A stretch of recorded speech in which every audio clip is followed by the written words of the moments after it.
gotta watch in slow motion as that nade log towards your face and take all of that damage. Yeah, you've got nowhere to go. I mean, of course, a nade hitting is, especially when it's square, might as well be a mid-air rocket. It's the kind of thing where you don't expect it to hit, but when it does, you just sort of cringe because, a lot of times it's one of those things where there's sort of this mental thing. You get hit by a nade equals you suck or something, but that's not really the case. A lot of times people can be really good with nades. Yeah, a lot of the times, especially because you get so many nades out there, you're like dodging around this little minefield, and yeah, you're gonna hit into one or two of them. That's all it takes to kill you. All right, so we do have a quad run demo this time.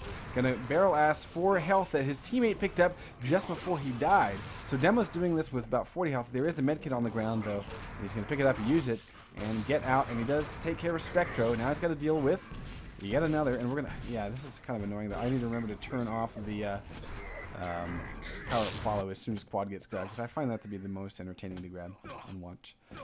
Rockets still playing D. If we take a look. 3 deaths for Raucus, and so he's maintaining pretty good job. The fact that the flag is yet to really leave. We've seen those touches by Play4f. That being said, none of the touches have really gotten anywhere even near out of the base. So far, most of the touches have been sort of denied in that one big room before you leave. Oh, and he gets a gauntlet. Nice. Yeah. But it's so easy for people to recover. It's so easy for, like, even fresh spawns can be lethal to the carrier, because just getting out, it's really quite an ordeal. But again, we've seen all these sort of single pushes.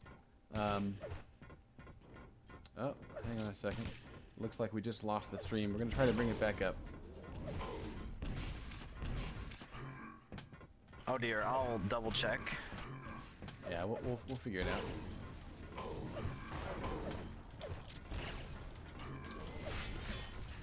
Yeah, it's actually off air. Did you restart it? I'm forced to here. Alright.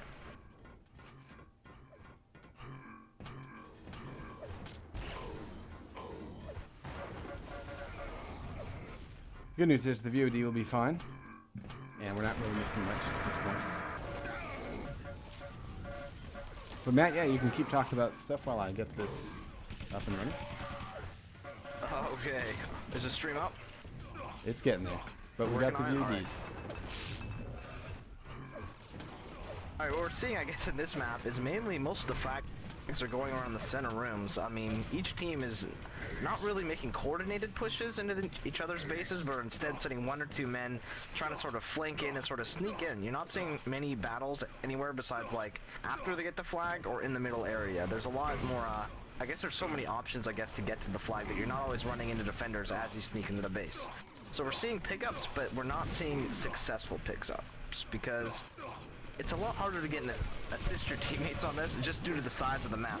Once you do get a pickup, it takes literally like 15-20 seconds to get to the middle of the map where you can get teammates to assist you. So I mean, teams are going to have to do is sort of throw another man or two onto the offense to really make a push and have some assistance.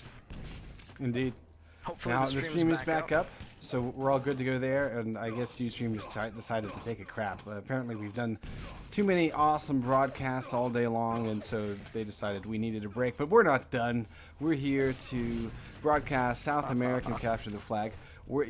That's what we're here for. We are Quake Live TV. So we're back up and running, and hopefully Ustream will behave for the rest of the night. And welcome back to all of our viewers. But you didn't really miss much. It's still 0-0, and we have yet to really see a great rocket there. We have yet to see any solid flag runs. And again, makes me kind of wonder. Oh, now we get the pause. Why couldn't we get this pause when the stream was offline, guys? That would be even cooler. That's yeah. So we lost one. Prepare to fight. 3, 2, I have to say. fight. Yeah, they're gonna keep pausing.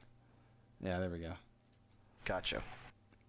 So yeah, but thanks to the Marine for letting me know that the stream had gone offline, and I don't know exactly why that happened, but what can you do? So we're gonna wait for this Play4f player to return. Hopefully it won't take terribly long. Now, I have a Matt, question for you, Greased. What was that? All right, so for this map, thinking from a strategic aspect, if you're a team, what would you attempt to do? Would you attempt to sort of put the numbers on the middle and take over middle and sort of try to get some dominance there? Or would you say bypass middle with a group of, your attackers and go straight for the flag? Is that going to be a better tactic, or is it better to just gain mid control and then push after you have mid control?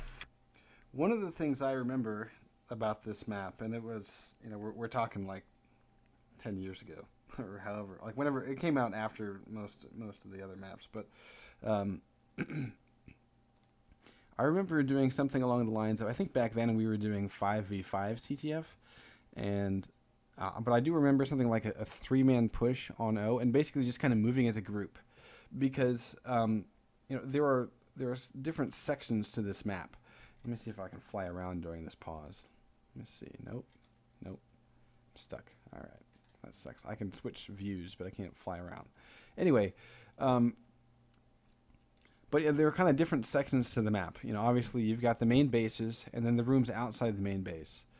But it's one of those things that, like, it's sort of like a divide and conquer thing, where actually pulling a page from some of the things that we saw in Quake Wars, where you basically have to grab an area and hold it. That actually works fairly well on this map because of its large size and sort of its compartmentalized nature, where you can do something like, really you only need one guy in the base at all times to make sure the flag stays home, because most of the time there aren't enough resources on the map to really stack up your offense. So you basically take one guy on D, and then you kind of move your offense kind of piece by piece, and you try to force them kind of back into their base, but keep them weak where there aren't enough weapons or armor for them to grab.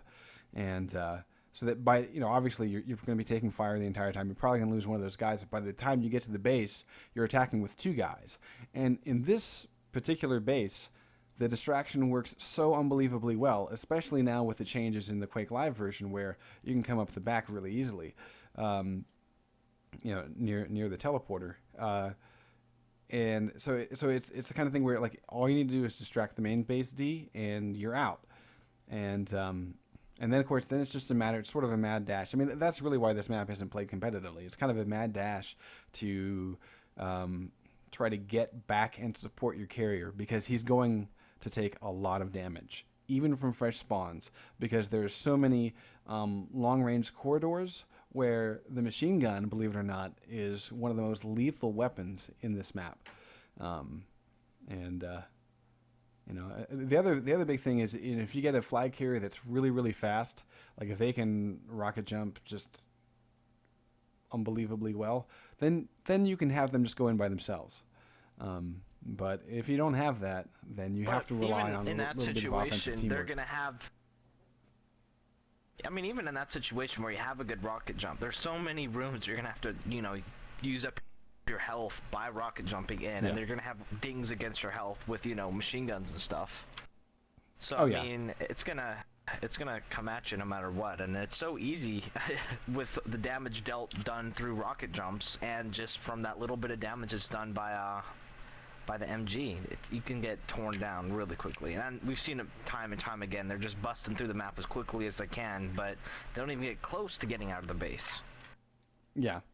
And it really becomes one of those things where, a lot of times you'll see, like, say, on CTF2, where the Troubled Waters, where pretty much all the resources go to the main base defender, with the exception of that one red armor that's in the river. In this map, you cannot do that.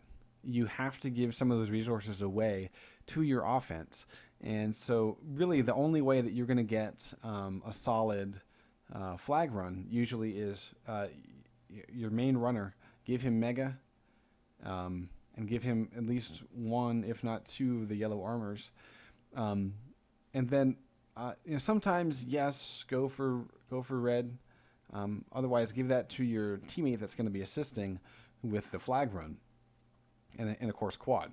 And you can kind of send the quad and the red armored guy as